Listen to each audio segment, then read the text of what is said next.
The champagne glass shattered against the marble floor of the Riverside Country Club, sending crystal fragments across my polished dress shoes. My sister's new in-laws had just finished their third round of jokes about my pretend military career, and something inside me finally snapped. What they didn't know was that in less than 20 minutes, their entire worldview would crumble faster than that expensive crystal. I'd love to know which corner of the globe you're watching from. And if this story speaks to you, make sure to subscribe. Tomorrow's video is one you absolutely can't miss. The morning had started perfectly. September in Colorado Springs brought that crisp mountain air that reminded me why I loved coming home, even if visits were rare these days. My sister Emma had been planning this wedding for 2 years, and seeing her face light up as she adjusted her grandmother's pearl necklace made every military deployment worth it. She deserved this perfect day. "Rachel, you look incredible in that uniform," Emma said, smoothing down my dress blues. "I'm so proud to have you as my maid of honor."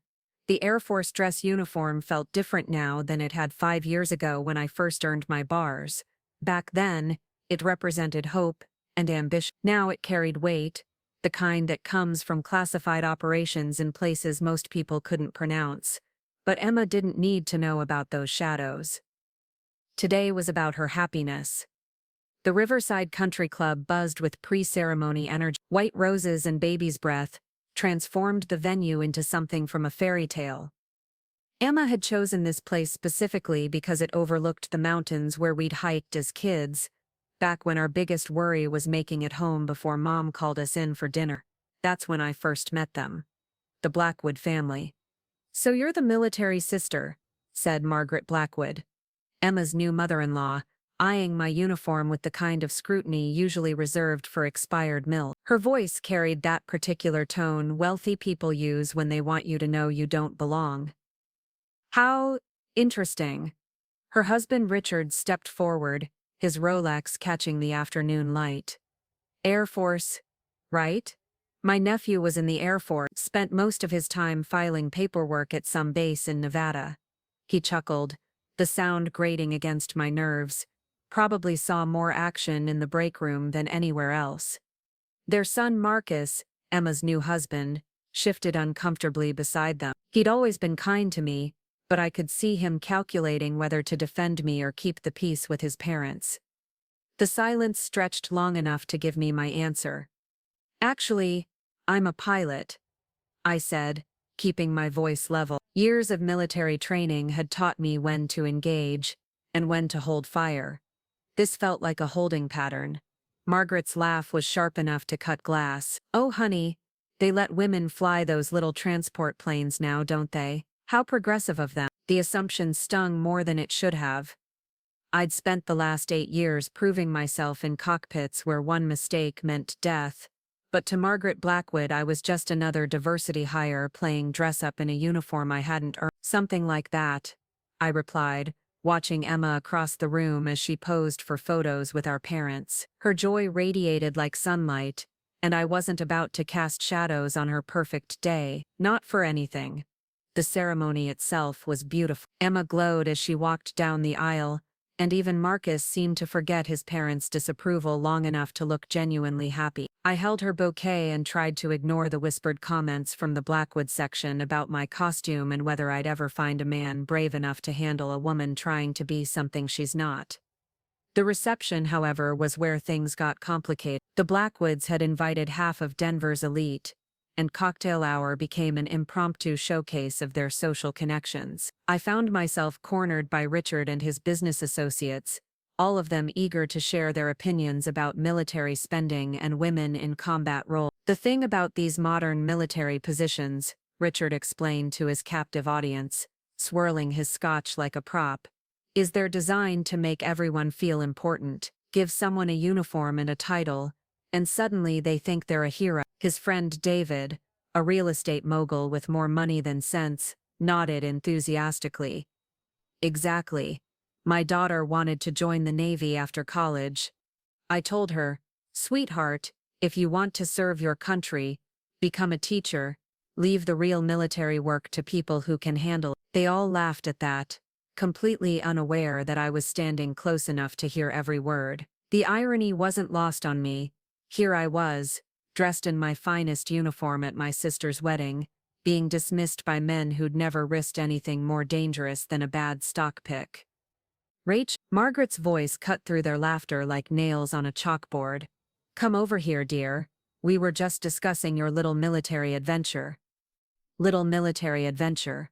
The phrase hit me like a physical blow. I thought about the nights I'd spent in Syrian airspace, dodging surface-to-air missiles while extracting wounded special operations teams. I thought about the medal locked in my apartment safe, the one I could never tell anyone about, because the mission officially never happened. Oh, leave the girl alone, said Richard with mock sympathy. She's probably doing her best. Not everyone can handle real responsibility. That's when Margaret decided to twist the knife. You know, Rachel, we looked you up online. Such a shame there's nothing there about any real accomplishments. No news articles, no medals, no commendations. Makes you wonder what exactly you've been doing for 8 years. The silence that followed felt like the moment before an explosion. Emma caught my eye from across the room, her expression shifting from joy to concern as she recognized the warning signs. She knew that look. I'd worn it the day Tommy Mitchell had pushed her off her bike in 3rd grade, right before I'd given him a black eye that lasted 2 weeks. But this wasn't 3rd grade, and these weren't schoolyard bullies. These were my sister's new family, and today was supposed to be perfect. Instead of responding, I excused myself and walked toward the bar. The bartender, a kind-faced man in his 60s, noticed my expression and poured me a double bourbon without being asked. Rough crowd? He asked quietly. You could say that. I took a sip and felt the burn all the way down. Some people think they know everything about everyone. He nodded knowingly. 25 years tending bar at these fancy events. I've seen it all. The people who make the most noise usually have the least to back it up. His words were meant to comfort, but they only highlighted how impossible my situation was. Everything I'd accomplished, every mission I'd flown, every life I'd saved. It was all classified. To the Margaret Blackwoods of the world, I was just another woman in uniform, playing soldier while real heroes did the actual work. The irony burned worse than the bourbon. In 3 hours I had to catch a flight back to Nevada. Tomorrow morning, I'd be back in the cockpit of an aircraft these people couldn't even imagine, preparing for operations they'd never know about. But tonight, I was just Emma's sister, wearing a uniform I apparently hadn't earned. That's when I noticed the commotion near the main entrance. The first thing I noticed was the earpiece, then the coordinated movement of 3 men in dark suits weaving through the crowd with practiced precision. They weren't wedding guests. Their posture, their scanning eyes, the way they communicated through subtle hand signals gave them away immediately. Secret Service.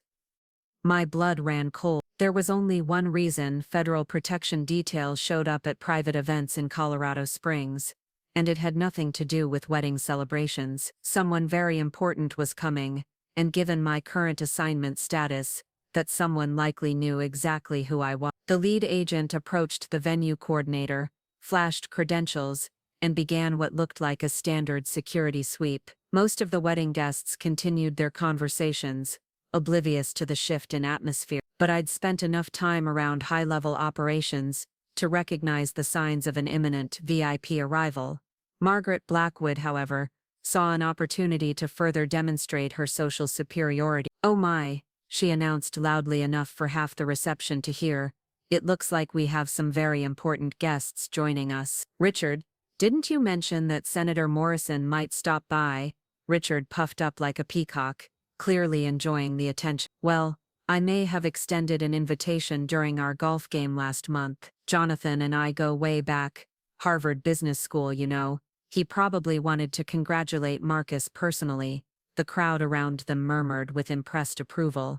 Having a Senator crash your wedding reception was the kind of social coup that would be talked about in Denver society circles for months. But I knew Senator Morrison's security detail, and these weren't his guys. Emma appeared at my elbow, her wedding dress rustling against the marble floor. "Rachel, what's happening? Marcus is freaking out because nobody told him about any special guests." "I don't think this is about Marcus," I said quietly, watching the agents complete their perimeter check. You might want to prepare yourself for some unexpected attention. What do you mean? Before I could answer, the venue coordinator tapped his microphone. Ladies and gentlemen, if I could have your attention, please. We have a very special guest who would like to say a few words. The crowd turned toward the main entrance as the doors opened, but instead of Senator Morrison or any other politician, a woman in army dress blues walked through, her uniform displaying more ribbons and decorations than most people see in a lifetime. 4 stars gleamed on her shoulder. A lot of love and effort went into bringing this story to life. If you're enjoying it, we'd be so grateful if you'd subscribe to our channel. Now back to where we left off. General Patricia Hendricks, chairman of the Joint Chiefs of Staff, the highest-ranking military officer in the United States. The reception hall fell silent, except for the soft clicking of her heels against the marble. She moved with the confident bearing of someone who'd commanded troops in 3 different war zones and briefed presidents on matters of national security. Her presence transformed the elegant wedding venue into something approaching a military ceremony. Margaret Blackwood's face had gone pale. Richard's mouth hung open like a landed fish. Their entire social hierarchy had just been obliterated by the arrival of someone who outranked everyone they'd ever met. In uniform or out, Emma grabbed my arm. "Rachel, why is the chairman of the Joint Chiefs at my wedding?" "I honestly have no idea," I whispered back, which was mostly true. I had suspicions, but they seemed too impossible to voice. General Hendricks approached the wedding party table where Emma and Marcus sat frozen in their chairs. Her security detail maintained their positions around the room's perimeter, but their presence alone was enough to ensure absolute quiet. "Mr. and Mrs. Patterson," she said, her voice carrying easily across the silent room, "congratulations on your marriage. I apologize for arriving unannounced, but I have a matter of urgent military business to address." Marcus managed to stammer out a thank you, but Emma just stared. The general's eyes scanned the crowd until they found me standing near the bar, still holding my bourbon. "Captain Rachel Martinez," General Hendricks called out, using my full rank and name for the first time in any public setting. "Would you please join me?" Every head in the room turned toward me. I felt Margaret Blackwood's shocked stare like a physical weight. Saw Richard's face cycling through confusion, disbelief, and dawning horror. But mostly I felt Emma's hand tighten on my arm as the implications began to sink in. I set down my drink and walked across the reception hall, my heels echoing in the silence. When I reached General Hendricks, military protocol took over. I snapped to attention and delivered the sharpest salute of my career. "Captain Martinez reporting, ma'am." "At ease, Captain." General Hendricks returned my salute with the kind of precision that comes from 40 years of military service. "Ladies and gentlemen, I'd like you to meet one of the finest officers in the United States Air Force." The words hit the Blackwood family like artillery shells. Margaret actually stumbled backward, her hand flying to her throat. Richard's Scotch glass slipped from his fingers and shattered on the floor, the second broken glass of the evening, but this one carried very different implications. "Captain Martinez," General Hendricks continued, "has spent the last 8 years serving her country in the most demanding and dangerous circumstances. She's flown combat missions in 3 different theaters of operation, saved countless American lives, and consistently demonstrated the kind of courage and skill that makes our military the finest fighting force in the world." Emma's grip on my arm had gone completely slack. She was staring at me like she'd never seen me before, which in a way was true. The classified nature of my work meant that my own sister knew almost nothing about what I actually did for a living. "3 weeks ago," General Hendricks said, her voice carrying to every corner of the silent room, "Captain Martinez completed a mission that I can only describe as extraordinary. Flying deep behind enemy lines in conditions that would have challenged our most experienced pilots, she successfully extracted a wounded special operations team that was surrounded and taking heavy fire." The general paused, letting the weight of her words settle over the crowd. I could feel hundreds of eyes on me, including those of the Blackwood family, who looked like they wanted to disappear into the marble floor. The mission required her to land a damaged aircraft in a hot landing zone, under direct enemy fire, with zero visibility and minimal fuel. She not only completed the extraction but managed to get her aircraft and all personnel back to base safely. It was a display of piloting skill and personal courage that reminded me why I'm proud to wear this uniform. Margaret Blackwood made a small choking sound. Her husband had gone completely white. His earlier confidence evaporated like morning mist. Their son Marcus looked between them and me, clearly trying to process how badly his parents had miscalculated. But General Hendricks wasn't finished. What makes Captain Martinez even more remarkable, she continued, is that she's never sought recognition for her service. The missions she flies are classified, the lives she saves remain anonymous, and the risks she takes are known only to a select few. She serves not for glory or recognition, but because she believes in something larger than herself. The general reached into her uniform jacket and withdrew a small velvet box. Captain Martinez, by order of the President of the United States, and in recognition of your extraordinary heroism during Operation Silent Thunder, you are hereby awarded the Distinguished Flying Cross with Valor. The silence in the room was absolute. Even the wedding staff had stopped moving, frozen in place by the magnitude of what they were witnessing. The Distinguished Flying Cross with Valor was one step below the Medal of Honor. It was awarded to fewer than a dozen pilots per year. As General Hendricks pinned the medal to my uniform, I caught sight of Emma's face. Tears were streaming down her cheeks, but she was smiling with a pride so fierce it took my breath away. This was her sister, the one who'd taught her to ride a bike, and scared away bullies and held her when their grandfather died. And now she was learning that the same sister was also a decorated war hero. The general stepped back and saluted me again. This time, when I returned it, the entire room erupted in applause that seemed to shake the building's foundations. The applause gradually died down, but the energy in the room had completely transformed. What had started as polite wedding reception chatter now carried the electric tension of a crowd that had just witnessed something extraordinary. General Hendricks remained at my side, her presence alone ensuring that every person in that room understood they were part of something significant. Captain Martinez, the general said, her voice still carrying easily across the silent reception hall, there's one more matter we need to address. I felt my stomach drop. More? The medal ceremony had already exceeded anything I could have imagined. What else could possibly? The mission you completed 3 weeks ago didn't just save American lives, General Hendricks continued.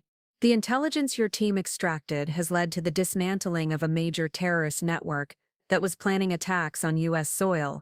Your actions, Captain, may have prevented another 9/11. The weight of those words settled over the crowd like a heavy blanket. I saw Emma's hand fly to her mouth, her eyes wide with a mixture of pride and terror at the realization of what I'd been risking all these years. Even Marcus looked stunned, finally understanding that his new sister-in-law wasn't just playing soldier, she was preventing wars. But it was the Blackwood family's reaction that drew everyone's attention. Margaret had gone from pale to green, gripping the edge of a nearby table like she might collapse. Richard's earlier bluster had evaporated completely, replaced by the look of a man who'd just realized he'd been insulting someone who could have him disappear with a phone call. Their social circle, the same people who'd been nodding along with their dismissive comments about my little military adventure, now stared at them with a mixture of horror and fascination. In Denver's elite circles, being publicly humiliated was almost worse than being poor. General Hendricks wasn't finished dismantling their world. I understand, she said, her eyes finding Margaret in the crowd, that there was some discussion earlier about Captain Martinez's lack of public recognition and accomplishments. Margaret made a sound like a wounded animal. Several wedding guests turned to stare at her, putting together the pieces of what must have happened before the general's arrival. Let me clarify something for everyone here, General Hendricks continued, her tone taking on the edge of someone who'd spent decades dealing with politicians and bureaucrats. Captain Martinez's service record is classified not because she hasn't accomplished anything, but because she's accomplished too much. The missions she flies, the operations she's involved in, the lives she's saved, they're all classified because revealing them would compromise ongoing national security operations. The general paused, letting that sink in before delivering the killing blow. In the past 5 years alone, Captain Martinez has been recommended for the Medal of Honor twice, the Air Force Cross 3 times, and has received commendations from allied nations that I'm not authorized to name in this setting. The reason you won't find articles about her online is the same reason you won't find detailed biographies of Navy SEALs or CIA operatives, because the most important work happens in the shadows. Richard Blackwood looked like he wanted to crawl under the marble floor and disappear. His wife had actually started crying, not tears of joy like Emma, but tears of absolute mortification. Their carefully constructed social superiority had just been obliterated by someone whose boots carried mud from battlefields they couldn't pronounce. Furthermore, General Hendricks added, and I realized she was enjoying this part. Captain Martinez is currently being considered for promotion to major, with a fast track toward lieutenant colonel. At 28 years old, she's on pace to become one of the youngest full colonels in Air Force history. Emma let out a small gasp. Even I hadn't known about the promotion timeline. That information was apparently classified above my pay grade, but hearing it announced in front of my sister's wedding reception felt surreal, like watching someone else's life unfold. The general finally turned her attention directly to the Blackwood family, her expression shifting from proud superior officer to something considerably less friendly. I believe there were also some comments about women in combat roles and whether Captain Martinez had earned her position through merit. Or she paused, her voice dropping to a temperature that could freeze helium. Other considerations. Margaret actually whimpered. The sound carried in the silence like a gunshot. Let me be crystal clear about something, General Hendricks said, her 4 stars catching the chandelier light like weapons. Captain Martinez has flown more combat hours than 90% of the male pilots in our entire Air Force. She's completed missions that seasoned veterans wouldn't attempt. She's saved more American lives in 5 years than most people save in their entire careers. Anyone who questions her qualifications is questioning my judgment, the judgment of her commanding officers, and the judgment of every person whose life she saved. The threat, in those words, was unmistakable.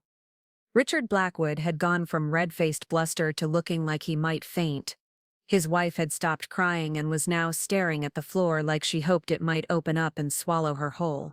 But the general had one final surprise. "Captain Martinez," she said, turning back to me, "I have something else for you." She reached into her jacket again and withdrew an official-looking envelope with government seals. "Your new assignment orders. Effective immediately, you're being transferred to the Pentagon as my personal aide-de-camp. Congratulations, you'll be working directly for the Joint Chiefs." The room exploded in applause again, but this time I barely heard it.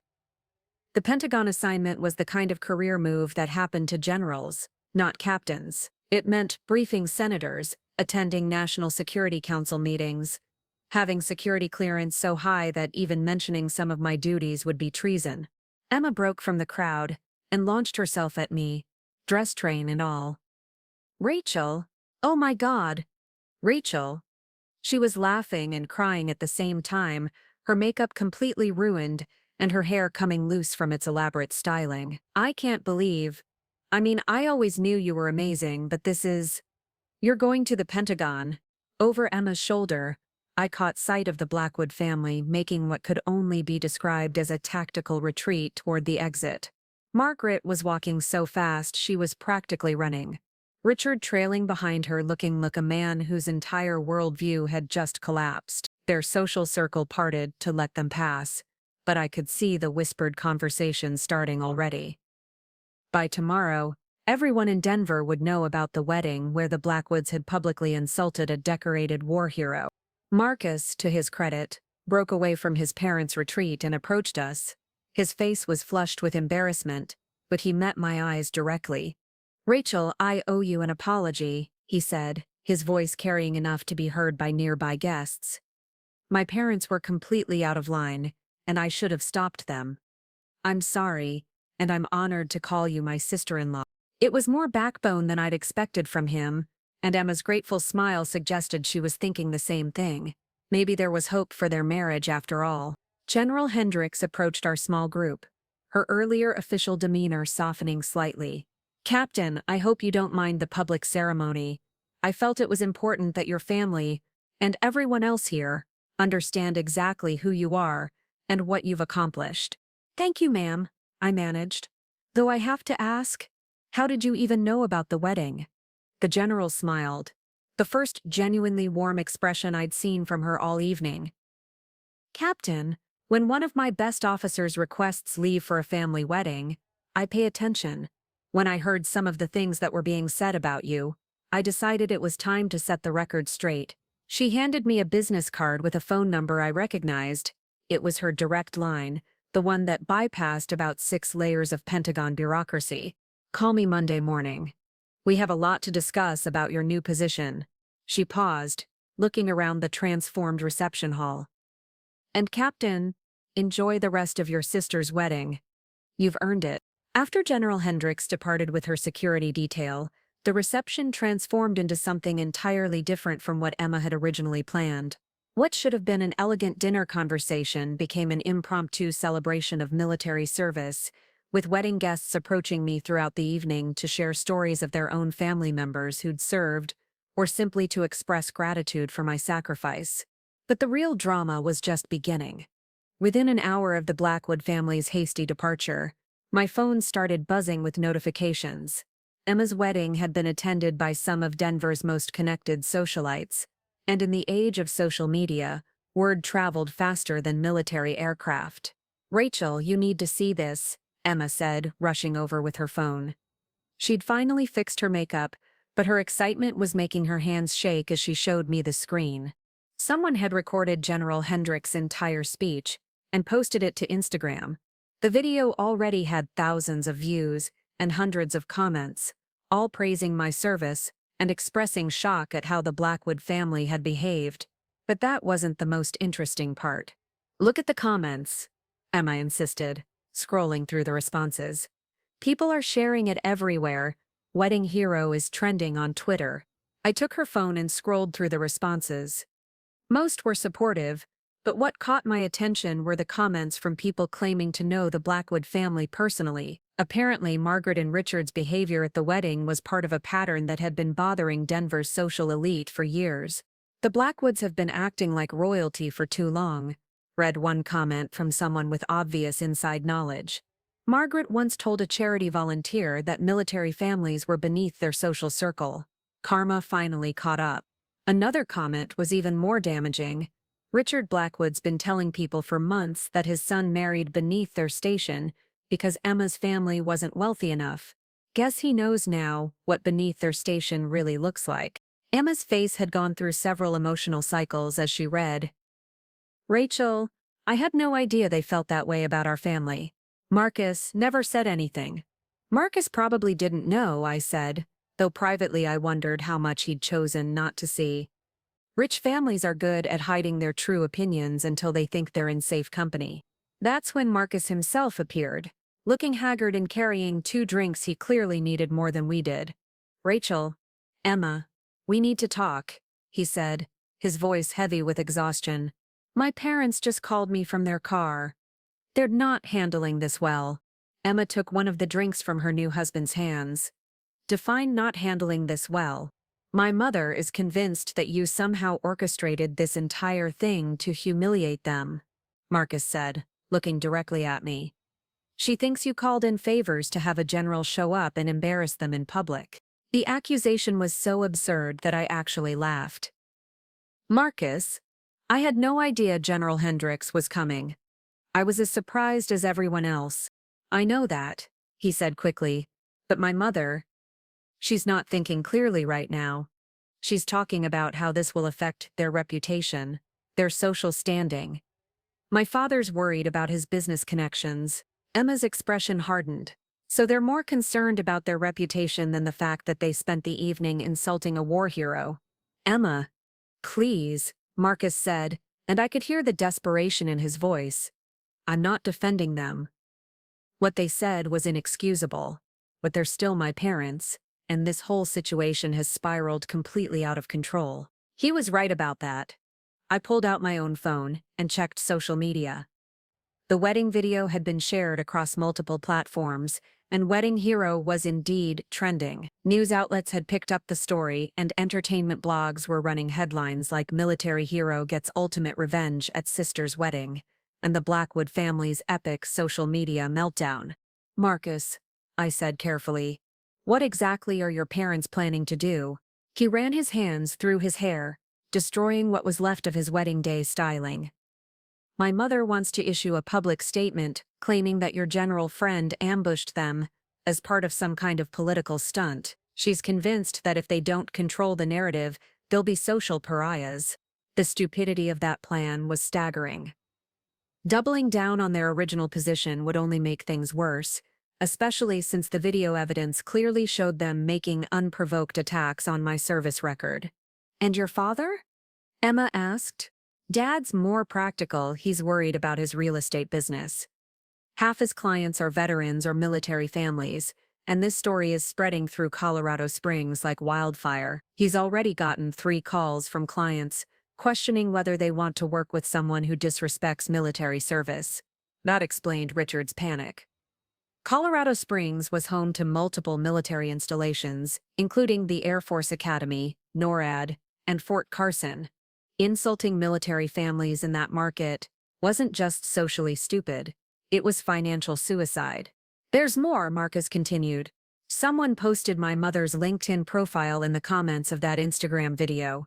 Her company's getting flooded with negative reviews from people saying they won't work with anyone who disrespects veterans." Emma and I exchanged glances. Margaret Blackwood ran a high-end interior design firm that catered to Denver's wealthy elite. In a business built entirely on reputation and word-of-mouth referrals, this kind of publicity could be devastating. "Marcus," I said gently, "I'm sorry this is affecting your family's business, but they brought this on themselves. I didn't ask for any of this attention."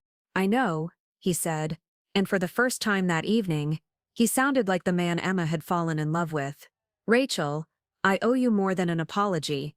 I owe you the truth about something." Emma's hand found his arm. "What truth?" "My parents knew exactly who you were before tonight," Marcus said, the words coming out in a rush.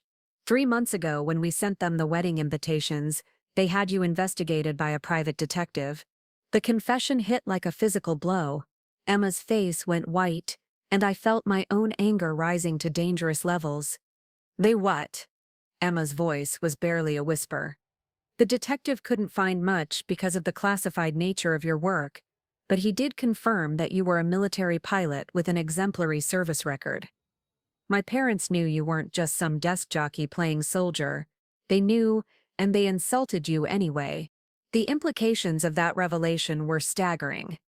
Everything the Blackwood family had said, every dismissive comment, every mocking laugh, every insult, had been deliberate. They'd known I was a decorated combat pilot, and they'd chosen to humiliate me because they thought they could get away with it. "Why?" I asked, my voice deadly calm. "If they knew who I was, why would they risk making those comments?" Marcus looked like he wanted to disappear. "Because they didn't think it mattered. They figured that even if you were some kind of war hero, it was all classified anyway. No one would ever know, so there wouldn't be any consequences. They thought they could safely mock a military officer because her service record was classified," Emma said slowly, as if testing the words to make sure she understood correctly. "That's exactly what they thought," Marcus confirmed. "They never imagined that someone like General Hendricks would show up to set the record straight." The wedding reception continued around us, but our small group had created a bubble of tension that was almost tangible. Other guests seemed to sense something was happening and gave us space, though I noticed several people discreetly recording our conversation with their phones. "Marcus," I said finally, "what do you want from me? Do you want me to make some kind of public statement defending your parents? Because that's not going to happen." "No," he said quickly. "God, no. I just wanted you to know the truth about what they'd done, and I wanted to ask, is there anything I can do to make this right?" Emma looked at her new husband with an expression I couldn't quite read. Love, disappointment, hope, and determination all seemed to be fighting for control of her features. "There is one thing," she said finally. You can choose right now whether you're going to be the kind of man who stands with his wife's family or the kind who protects his parents' reputation at any cost. The choice Marcus made in the next few seconds would determine not just the future of his marriage, but the kind of man he would become. Marcus stood there for what felt like an eternity, the weight of Emma's ultimatum hanging between them like a live grenade. The reception continued around us, but I could see other guests beginning to notice the tension in our corner. Some were still celebrating, others were checking their phones for updates on the viral video, but everyone seemed to sense that the evening's drama wasn't over. Finally, Marcus pulled out his phone and dialed a number. "Mom, it's me," he said, his voice carrying a strength I hadn't heard from him all evening. "No, I'm not coming home early to help with damage control. Actually, I'm calling to tell you that Rachel and Emma deserve a public apology, and you're going to give it to them." Even from several feet away, I could hear Margaret Blackwood's voice rising to a shriek through the phone speaker. Marcus held the device away from his ear, his jaw set in determination. "Mother, stop talking and listen to me for once," he said, cutting through her protests. "What you and Dad did tonight was inexcusable. You deliberately insulted a decorated war hero at my wedding, in front of hundreds of people, and now you're surprised there are consequences." The phone went silent on the other end. Marcus continued, his voice growing stronger with each word. "For months, you've been making comments about Emma's family not being our kind of people. You hired a private investigator to dig up dirt on my sister-in-law. You came to my wedding planning to humiliate someone who's risked her life to keep this country safe. And now you want me to help you spin this as some kind of political attack?" Emma's eyes were filled with tears again. But these were different from her earlier emotional outbursts. These were tears of pride for the man she'd married, finally seeing him stand up to the parents who'd controlled him his entire life. "No, Mom," Marcus continued. "I'm not going to help you salvage your reputation. I'm going to help you do the right thing, which is something you should have learned by now. You're going to apologize, publicly, and you're going to mean it." The response from Margaret was apparently explosive, because Marcus actually smiled as he held the phone away from his ear again. "You know what, Mom? Go ahead and threaten to cut me off financially. Emma and I don't want your money if it comes with strings attached to this kind of behavior. And while we're being honest, let me tell you what I think about the way you've treated my wife's family." This was a Marcus I'd never seen before. Confident, principled, and completely done with his parents' manipulation. Emma was staring at him like she was falling in love all over again. "You want to know why Emma's family is better than ours?" Marcus asked, his voice carrying clearly enough that nearby guests had stopped pretending not to listen.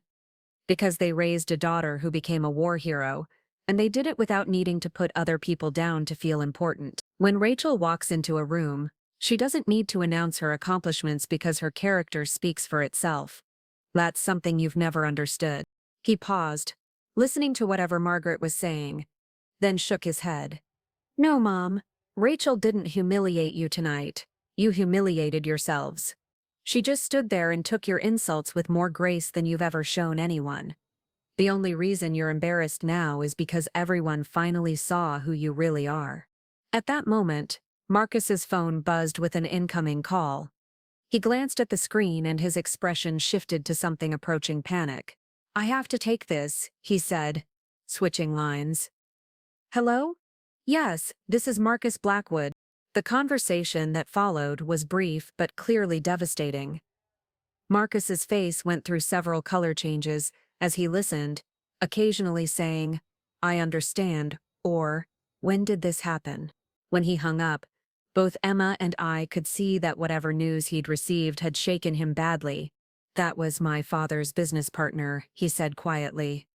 "Apparently, the video of tonight's events has reached some very specific people in Colorado Springs' military community. 3 of Dad's biggest clients have already called to terminate their contracts. 2 more are threatening lawsuits, claiming breach of contract based on discrimination against military families." Emma's hand flew to her mouth. "Marcus, I'm so sorry. I never want—" "Don't," he said firmly. "Don't apologize for other people's actions catching up with them. This isn't your fault, or Rachel's fault. This is what happens when you spend years building a reputation on looking down on people you consider beneath you. His phone rang again. This time, it was Richard. Dad? Yes, I heard about the contracts. Marcus listened for a moment, then his expression hardened. No, I'm not going to ask Rachel to make a statement defending you. You want to know why? Because 3 hours ago, you were calling her a pretend soldier. Now you want her help cleaning up the mess you made? The conversation with his father was even more heated than the one with his mother. I could hear Richard's voice through the speaker, alternating between anger and desperation as he realized the full scope of what his behavior might cost him. Dad, let me explain something to you, Marcus said, his voice taking on a tone I'd never heard from him before. Rachel Martinez is about to become one of the most powerful people in the Pentagon. She's going to be advising generals, briefing senators, and helping make decisions that affect national security. Do you really think insulting her was a smart business move? There was silence on the other end of the line. That's right, Marcus continued. The woman you spent the evening mocking is going to have more influence in Washington than you'll ever have in Denver. And you're worried about losing a few real estate contracts? He paused, listening to his father's response, then shook his head in disgust. No, Dad. I'm not going to help you grovel for forgiveness now that you've realized who she really is. If you're sorry, prove it by changing how you treat people, not by trying to manipulate the situation to your advantage. Marcus hung up and turned to face Emma and me, his expression a mixture of exhaustion and liberation. Well, he said with a bitter laugh, I think I just officially chose sides in this family war. Emma threw her arms around him, and I could see the relief in her face. Whatever doubts she'd been harboring about her new husband had just been resolved by his willingness to stand up to his parents. But the evening surprises weren't over yet. My phone buzzed with a text message from an unknown number. Captain Martinez, this is Colonel Sarah Chen, Pentagon Public Affairs. We need to talk about the media attention your situation is generating. Can you call me at your earliest convenience? I showed the message to Emma and Marcus, both of whom looked concerned. Is this about the video going viral? Emma asked. Probably, I said, though I suspected it was more complicated than that. The Pentagon didn't usually get involved in personal drama unless it had implications for national security or military readiness. Rachel, Marcus said seriously, I want you to know that whatever happens next, Emma and I are on your side. My parents made their choice when they decided to attack you. I'm making mine by standing with my wife's family. It was exactly what Emma needed to hear, and exactly what I'd hoped for from him. But as I looked at my phone, knowing I'd have to call Colonel Chen back and explain how a simple family wedding had turned into a national news story, I couldn't shake the feeling that this was just the beginning of something much bigger than any of us had anticipated. The viral video, the social media attention, the business consequences for the Blackwood family, all of that was just the immediate fallout.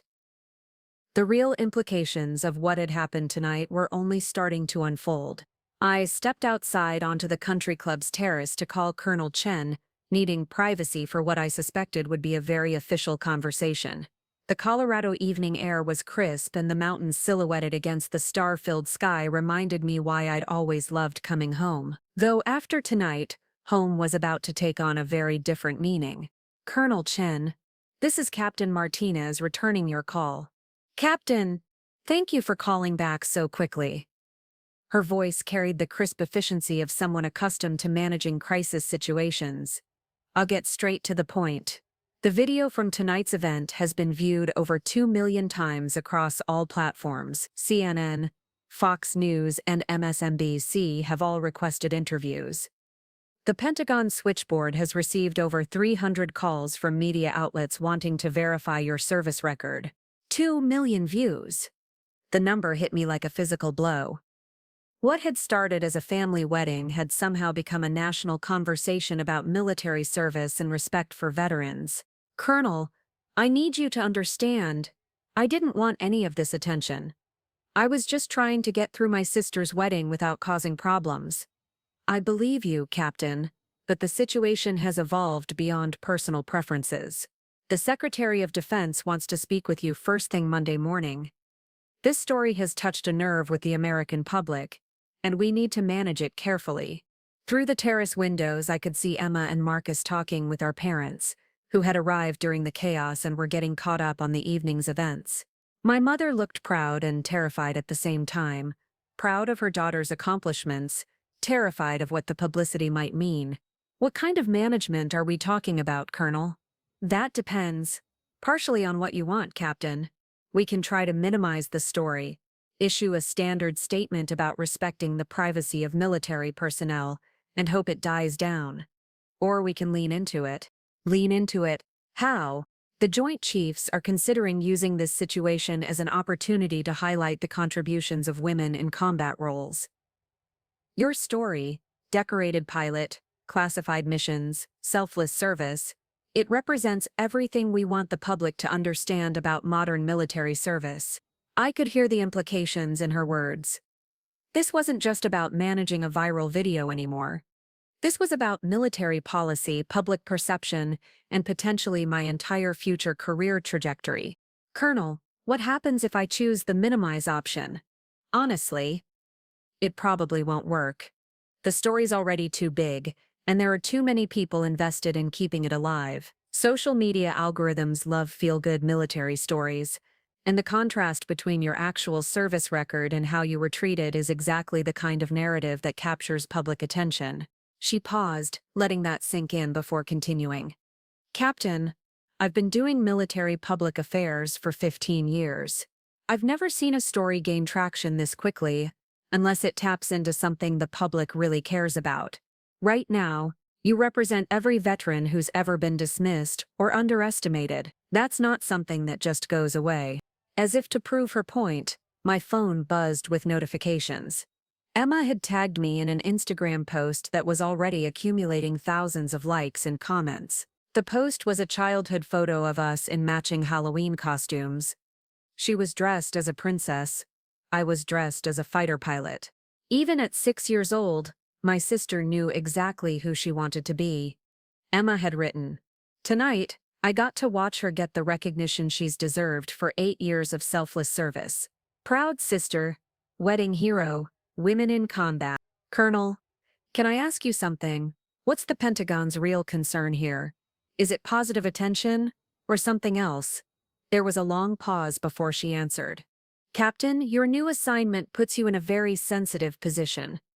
You'll be privy to classified information at the highest levels, attending meetings with foreign dignitaries, representing the Joint Chiefs at congressional hearings. That kind of visibility doesn't usually come with viral video fame. Now, I understand. This wasn't just about managing a feel-good military story. This was about whether someone with my new level of public recognition could effectively serve in a position that typically required anonymity. Are you saying my Pentagon assignment might be in jeopardy? I'm saying we need to be very careful about how we handle this situation. General Hendricks specifically requested you for this position because of your operational experience and judgment. But she also chose you because you were able to operate effectively in the shadows. That's more complicated now. Through the windows, I saw a man in a suit approaching Emma and Marcus. He was showing them some kind of identification, and their expressions suggested this wasn't a wedding guest offering congratulations.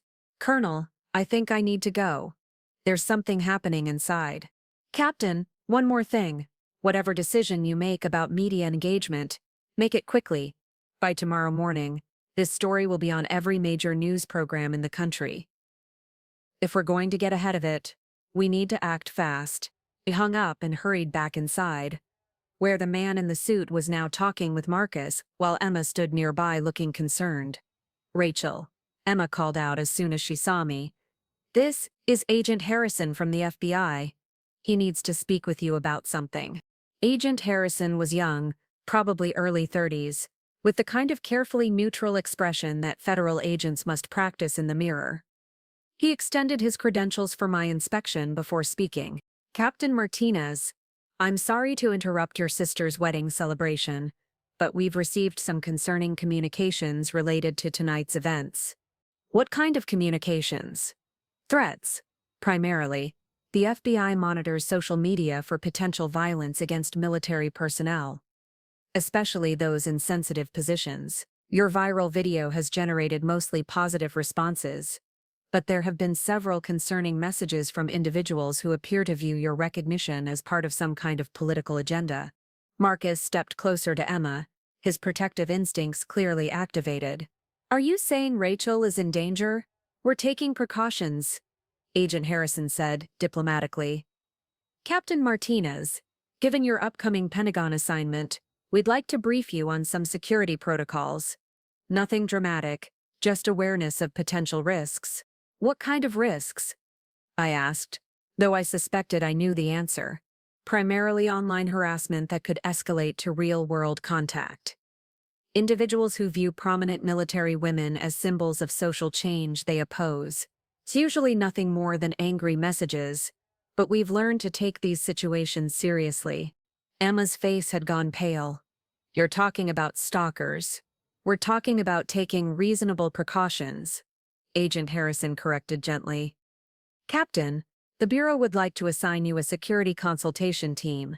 They'll review your current living situation, provide guidance on personal security measures, and monitor any escalating threats. This was spiraling beyond anything I could have imagined. 6 hours ago, my biggest concern was getting through Emma's wedding without my uniform getting wrinkled. Now I was apparently famous enough to warrant FBI protection. Agent Harrison, how long does this kind of thing usually last? That depends on several factors, Captain. Media attention span, whether the story gets picked up by political commentators, how the Pentagon chooses to handle your situation. Could be a few weeks. Could be several months. My phone buzzed again. This time it was a text from an unknown number, but the message made my blood run cold. Fake war hero, women don't belong in combat, you'll get what's coming to you. I showed the message to Agent Harrison, who immediately pulled out his own phone and began photographing the screen. Captain, I think that security consultation just became a priority.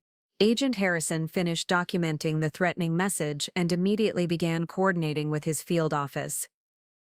Within minutes, the country club's atmosphere shifted from celebration to something resembling a security operation. Plain-clothed agents appeared at strategic locations, and I noticed the wedding photographer had been quietly replaced by someone whose camera seemed more interested in crowd surveillance than candid moments. Rachel, Emma said, gripping my arm. This is insane. You're supposed to be my maid of honor, not someone who needs FBI protection. I'm still your maid of honor, I said, trying to project calm I didn't feel. Nothing about tonight changes how proud I am of you, or how much I love watching you marry Marcus. But even as I said it, I knew everything had changed. The threatening text was just the beginning. Agent Harrison's phone had been buzzing constantly with updates about similar messages flooding social media platforms. My story had apparently triggered something much larger than a simple wedding video, gone viral. Marcus approached us, his face grim.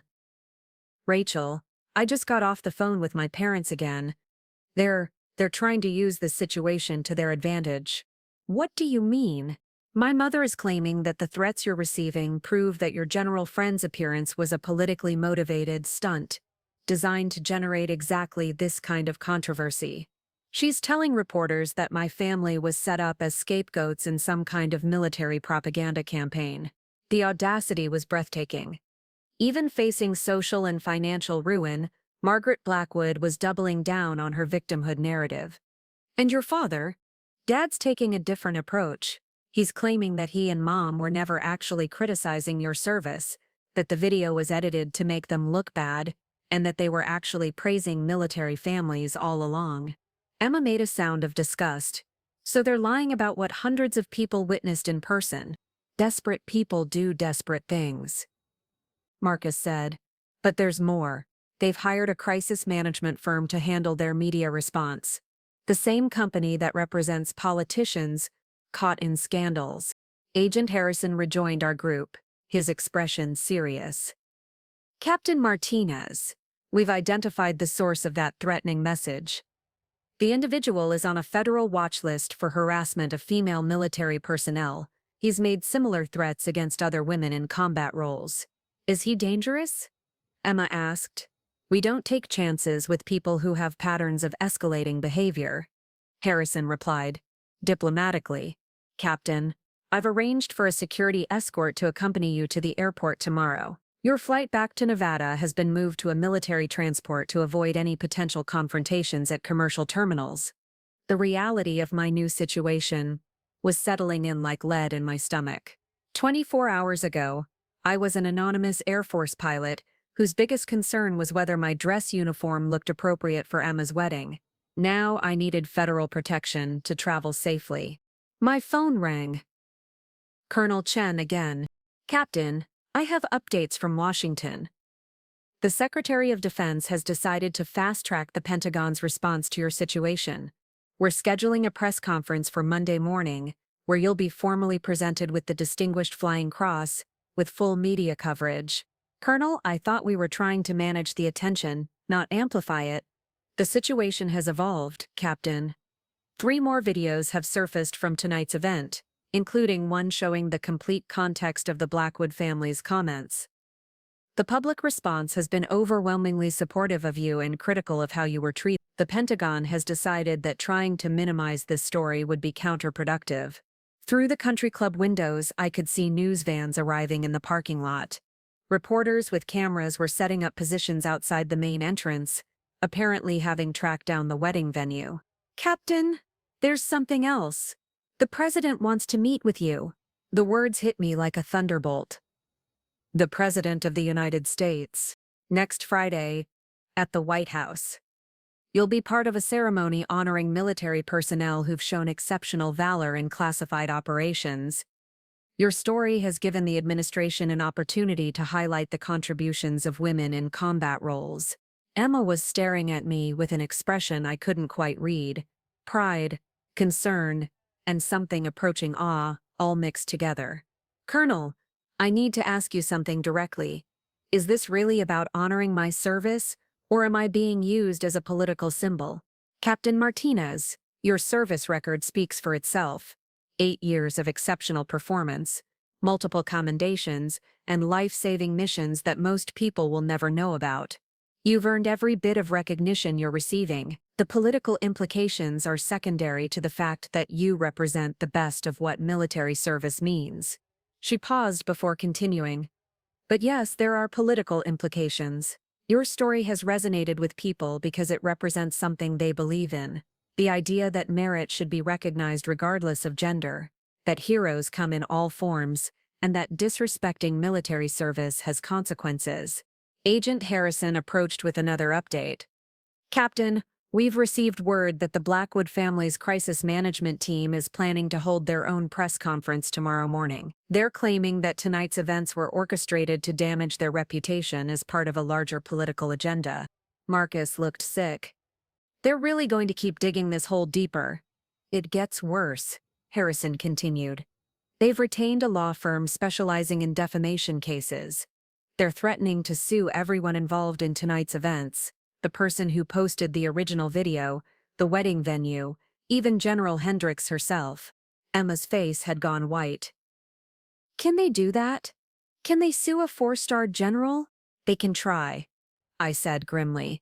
But suing the chairman of the Joint Chiefs for presenting a legitimate military decoration is probably not their best legal strategy.